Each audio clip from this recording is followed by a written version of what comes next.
Time ഡ്യൂറേഷനെ കുറിച്ചിട്ട് പറയാനാണെങ്കിലോ എല്ലാ സബ്ജക്ട്സിലും maximum ഉള്ളത് 50 ചോദ്യങ്ങളാണ്.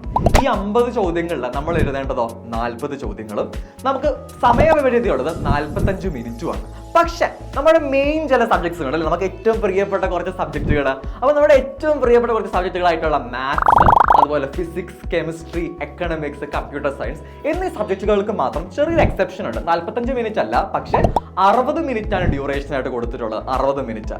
അപ്പം എല്ലാ സബ്ജക്റ്റും, ലാംഗ്വേജും നമ്മുടെ ഡൊമൈൻ സ്പെസിഫിക് സബ്ജക്ട്സ്, ഏറെക്കുറെ എല്ലാ സബ്ജക്റ്റുകളും 45 മിനിറ്റ് ആണ് ഡ്യൂറേഷൻ എങ്കിലും നമ്മുടെ നമ്മുടെ ഏറ്റവും പ്രിയപ്പെട്ട സബ്ജക്റ്റുകൾക്ക് മാത്രം 60 മിനിറ്റ് ഡ്യൂറേഷൻ ആണ് കൊടുത്തിട്ടുള്ളത്. ഇനി ജനറൽ ടെസ്റ്റിനെ കുറിച്ചിട്ട് പറയുകയാണെങ്കിൽ നമ്മുടെ ന്യൂമറിക്കൽ റീസണിങ്ങും നമ്മുടെ മെന്റൽ സ്കിൽസും അതുപോലുള്ള നമ്മുടെ റീസണിങ് സ്കിൽസും ഒക്കെ ടെസ്റ്റ് ചെയ്യുന്ന 60 ചോദ്യങ്ങളായിരിക്കും ജനറൽ സെക്ഷൻ പാർട്ടിൽ ഉണ്ടാവുക. ഈ 60 ചോദ്യങ്ങളിൽ നമ്മൾ എഴുതേണ്ടത് 50 ചോദ്യങ്ങളായിരിക്കും. ജനറൽ ടെസ്റ്റിനെയും ടൈം ഡ്യൂറേഷൻ എന്ന് പറയുന്നത് 45 മിനിറ്റ് തന്നെ ആയിരിക്കും.